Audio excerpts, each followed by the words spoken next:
एक दोपहर की बात थी। अरे बहू, बिटिया खाना खिला रही हो कि आंगन में जाकर घास खाना शुरू करें? अरे अम्मा, तनिक रुक जाओ, अभी ला रहे हैं तुम्हारा खाना। आंगन की घास गाय बैलों के लिए छोड़ दो।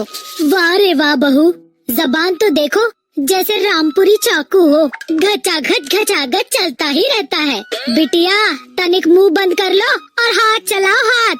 हमें आज भूख लगी है, कल खाना खिलाओगी तो कोई मतलब नहीं निकलेगा। अरे अम्मा, दुर्गा जी का अवतार नहीं है हम, 12 हाथ नहीं है हमारे, 2 ही हाथ है, बना रहे हैं, थोड़ा इंतजार कर लो। क्या बताए बिटिया, 30 साल तक इंतजार किया कि हमारे लड़के का शादी होगी, हमारी बहू आएगी, हमारी सेवा करेगी। आ गई तुम। एक वो दिन है और एक आज का दिन है। कभी हम अपनी तो कभी तुम्हारी मौत का इंतजार कर रहे हैं। ना तो मौत आती है, ना तो ससुरा खाना आता है, बस इंतजार ही कर रहे हैं। बस ला रहे हैं अम्मा, मरी मत जाओ। और कोई काम करना है तो आदेश दो। का आदेश दे बिटिया? आदेश तो देते हैं छोटे लोगों को। तुम ठहरी इस घर की रानी, तुमसे तो बस रिक्वेस्ट ही कर सकते हैं। तो खाने के साथ हमारा अस्थमा का पंप भी ले आना। याद है ना, डॉक्टर साहब बोले रहे कि अस्थमा के अटैक के समय अगर पंप नहीं रहा तो हमारी जान जा सकती है। अरे टेंशन ना लो अम्मा, तुम जो हो ना, पूरी धरती पकड़ हो, धरती पकड़, तुम कहीं नहीं जाने वाली। हमें पता है, हम सब की अर्थी पर रोने के बाद ही तुम जाओगी ऊपर, और ऊपर आकर भी हमें ताने मारोगी। बहू थोड़ी देर में अपनी सास के आगे खाना लाकर रख देती है। अरे महारानी, हमारा पंप ले आओ, हमें अस्थमा का अटैक आ रहा है। बहू पंप लाने की जगह वहीं बैठ जाती है और अपनी सास को देखकर हल्का हल्का मुस्कुराने लगती है। अरे करमजली, यूं बंदरिया की तरह हंसना बंद कर और हमारा पंप ला दे। हमें यमराज की शक्ल दिखाई दे रही है, जल्दी कर। एकदम से सास जमीन पर गिर जाती है। अरे क्या बात है अम्मा, तुम तो हम सबसे पहले निकल ली। यमराज कक्का से राम राम कहना। इससे पहले कि भीड़ इकट्ठी हो, बहू रोने का नाटक करने लगती है और कुछ ही देर में पूरा गांव इकट्ठा हो जाता है।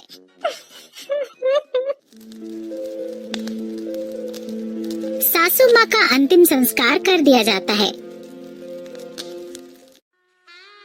13 दिन बाद सासू माँ की तस्वीर बरामदे में लगाकर उनकी 13वीं भी कर दी जाती है।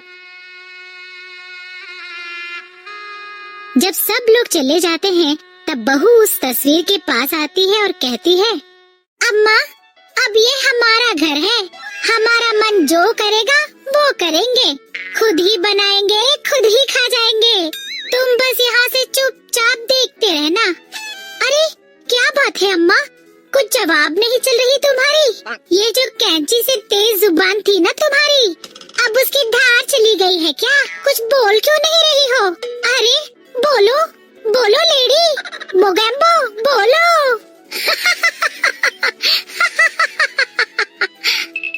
बहू लौटकर जाने लगेगी और जैसे ही उसकी पीठ सास की तस्वीर की तरफ होगी, पीछे से आवाज आती है, अरे कहाँ जाती हो महारानी? बहुत जिद कर रही हो तो जवाब भी सुन लो। हम गए नहीं हैं तुमको छोड़कर, यही हैं और यही रहेंगी।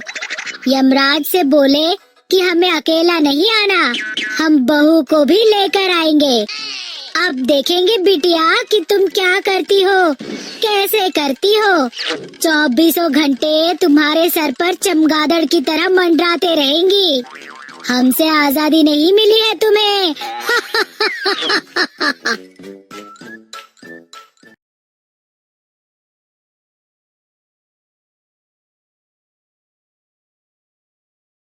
एक दिन बहू सुबह उठकर सभी के लिए चाय बना रही थी और जब वह चाय बनाकर अपने पति को देती है तो पति चाय पीते ही उसे थूक देता है और बोलता है, अरे बबलू की अम्मा, रात की खिचड़ी भी इतनी नमकीन नहीं थी, जितनी की तुम्हारी चाय। अरे गुड मैन दी लालटेन, अगर चाय बनाना नहीं है तो मत बना, पर कम से कम गटर का पानी तो मत पिला। अरे जी, वो मैं अभी दूसरी चाय बना देती हूँ। रहने दे, मुझे जल्दी बबलू के स्कूल जाना है। बबलू के स्कूल? अरे हाँ, आप तो ठहरी क्वीन एलिजाबेथ। आपको क्या पता कि आपका प्रिंस स्कूल में क्या क्या गुल खिला रहा है। जब देखो तब तुम्हारा लाल ऐसा कुछ कर देता है कि मास्टर जी हमारा बुलावा भेज देते हैं। सारा समझ में नहीं आ रहा है कि हमारा लड़का स्कूल में पढ़ता है कि हम स्कूल में पढ़ते हैं। उससे ज्यादा दिन तो हम स्कूल में नजर आते हैं। मैं भी चलूं जी? नहीं नहीं मैडम, आप तो रहने दीजिए। आप बस शक्कर और नमक में फर्क करना सीख लीजिए। पति के जाने के बाद पत्नी बोलती है, मुझे तो अच्छी तरह याद है कि मैंने तो शक्कर ही डाला था, फिर ससुर कौन नमक डालकर चला गया। सत्यानाश हो जाए तुम्हारा अम्मा, जीते जी तो हमें जीने नहीं दी, अब मरने के बाद भी हमारा जीना हराम करके रखा है। और कितना सत्यानाश होगा बिटिया रानी, मारने का तो तुम हमको ट्राई कर चुकी हो पहले, अब तो हम ऑलरेडी मर चुके हैं, अब क्या करोगी? अम्मा हमें माफ कर दो, हमारी मत मारी गई थी जो हमने तुम्हें तुम्हारी दवाई नहीं दी, अब हमें माफ करें और भगवान के लिए भगवान के पास जाओ। बिटिया रानी, भगवान के पास भगवान की अम्मा है, उन्हें तुम्हारी अम्मा की जरूरत नहीं है, हम तो तुम्हारे पास ही रहेंगे। और जहाँ तक रही तुम्हारी चाय में नमक डालने की बात, अरे वो क्या कह रहा था हमारा बेटा, मैडम एलिजाबेथ, हमें पता है कि तुम्हें चाय बनाना अच्छे से आता नहीं, तो थोड़ा स्वाद के खातिर हमने नमक डाल दिया, तो इसमें क्या बुराई है? क्या बुराई है? क्या बुराई है? कहती हो कि क्या बुराई है? सुबह सुबह हमें डांट पड़वा दी, जाओ अब जाओ, दया करो, जाओ। हम अकेले नहीं जाने वाली, आई हैं तो तुमको लेकर जरूर जाएंगे। अपनी सास की हंसी सुनकर बहू को चक्कर आ जाता है और वो चक्कर खाकर गिर जाती है। पति जब घर आकर ये देखता है तो वह उसके लिए डॉक्टर लेकर आता है और डॉक्टर साहब पत्नी से बोलते हैं, देखिए पता नहीं किस वजह से ब्लड प्रेशर बढ़ गया है आपका, ये दवाई देता हूँ, जब कभी टेंशन हो तो ये दवाई खा लीजिएगा, नहीं तो मुश्किल में पड़ जाओगे। मुश्किल में पड़ जाएंगे? बोलो तो। डॉक्टर साहब बोल रहे हैं कि अगर सही समय पर दवाई नहीं खाई तो अम्मा के बाजू में तुम्हारी तस्वीर लटकाना पड़ेगा। ठीक है डॉक्टर साहब, अपने पल्लू में बांध कर ही रख लेंगे। अगले दिन जब बहू दरवाजा बंद कर रही होती है, तभी पता नहीं कहां से एक बर्तन आकर उसके सर पर पड़ता है। वो थोड़ा आगे जाती है कि उसका पूरा घर हिलने लगता है, उसका ब्लड प्रेशर बढ़ने लगता है और इससे बचने के लिए वो अपने पल्लू में से दवाई निकालकर खाने की कोशिश करती है, पर देखती है कि दवाई के डिब्बे में कोई दवाई ही नहीं है। तभी पीछे से आवाज आती है, माफ करना बहू रानी, ये क्या है ना, मैं तो दिन रात यहाँ लटकी रहती हूँ, बोर हो जाती हूँ, तो कंचे खेलने के लिए मैंने तुम्हारी दवाई ले ली, माफ करना बिटिया।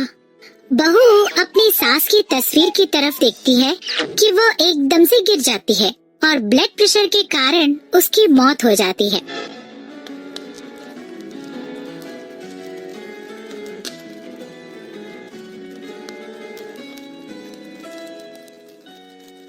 अंतिम संस्कार के बाद